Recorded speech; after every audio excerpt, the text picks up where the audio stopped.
Bhagavad Gita, as it is, Chapter 5, Karma Yoga, Action in Krishna Consciousness, Text 1. Arjuna said, "O Krishna, first of all you ask me to renounce work, and then again you recommend work with devotion. Now will you kindly tell me definitely which of the two is more beneficial?" The Blessed Lord said, "The renunciation of work and work in devotion are both good for liberation. But of the two, work in devotional service is better than renunciation of works. One who neither hates nor desires the fruits of his activities is known to be always renounced. Such a person, liberated from all dualities, easily overcomes material bondage and is completely liberated, O mighty armed Arjuna. Only the ignorant speak of karma yoga and devotional service as being different from the analytical study of the material world, Sankhya. Those who are actually learned say that he who applies himself well to one of these paths achieves the results of both. One who knows that the position reached by means of renunciation can also be attained by works in devotional service, and who therefore sees that the path of works and the path of renunciation are one, sees things as they are. Unless one is engaged in the devotional service of the Lord, mere renunciation of activities cannot make one happy. The sages, purified by works of devotion, achieve the supreme without delay. One who works in devotion, who is a pure soul, and who controls his mind and senses, is dear to everyone, and everyone is dear to him. Though always working, such a man is never entangled. A person in the divine consciousness, although engaged in seeing, hearing, touching, smelling, eating, moving about, sleeping, and breathing, always knows within himself that he actually does nothing at all. Because while speaking, evacuating, receiving, opening, or closing his eyes, he always knows that only the material senses are engaged with their objects and that he is aloof from them.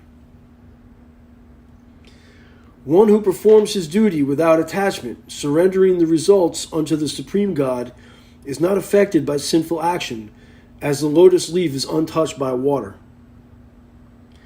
The yogis, abandoning attachment, act with body, mind, intelligence, and even with the senses, only for the purpose of purification.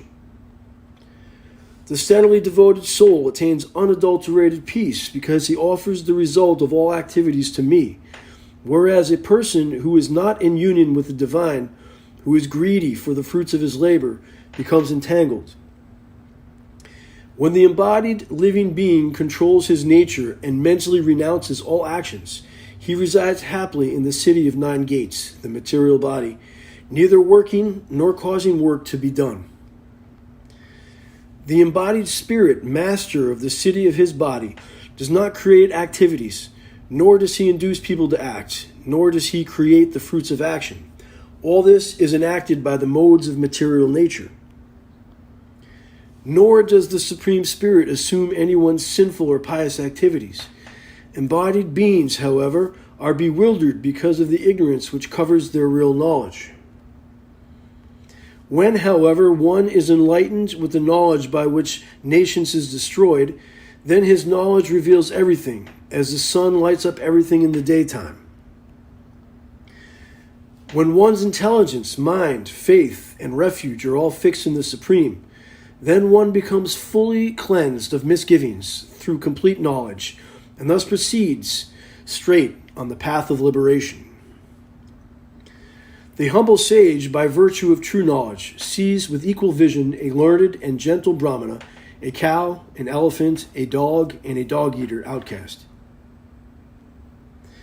Those whose minds are established in sameness and equanimity have already conquered the conditions of birth and death. They are flawless like Brahman, and thus they are already situated in Brahman. A person who neither rejoices upon achieving something pleasant, nor laments upon obtaining something unpleasant, who is self-intelligent, unbewildered, and who knows the science of God, is to be understood as already situated in transcendence. Such a liberated person is not attracted to material sense pleasure or external objects, but is always in trance, enjoying the pleasures within. In this way, the self-realized person enjoys unlimited happiness, for he concentrates on the Supreme. An intelligent person does not take part in the sources of misery, which are due to contact with the material senses. O son of Kunti, such pleasures have a beginning and an end, and so the wise man does not delight in them.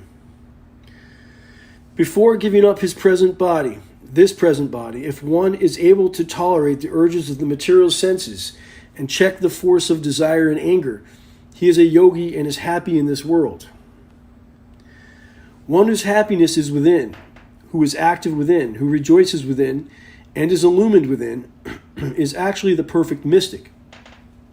He is liberated in the Supreme, and ultimately he attains the Supreme. One who is beyond duality and doubt, whose mind is engaged within, who is always busy working for the welfare of all sentient beings, and who is free from all sins, achieves liberation in the Supreme. Those who are free from anger and all material desires, who are self-realized, self-disciplined, and constantly endeavoring for perfection, are assured of liberation in the Supreme in the very near future. Shutting out all external sense objects, keeping the eyes and vision concentrated between the two eyebrows, suspending the inward and outward breaths within the nostrils, thus controlling the mind, senses, and intelligence, the transcendentalist becomes free from desire, fear, and anger. One who is always in this state is certainly liberated. The sages, knowing me as the ultimate purpose of all sacrifices and austerities, the Supreme Lord of all planets and demigods, and the benefactor and well-wisher of all living entities, attain peace from the pangs of material miseries.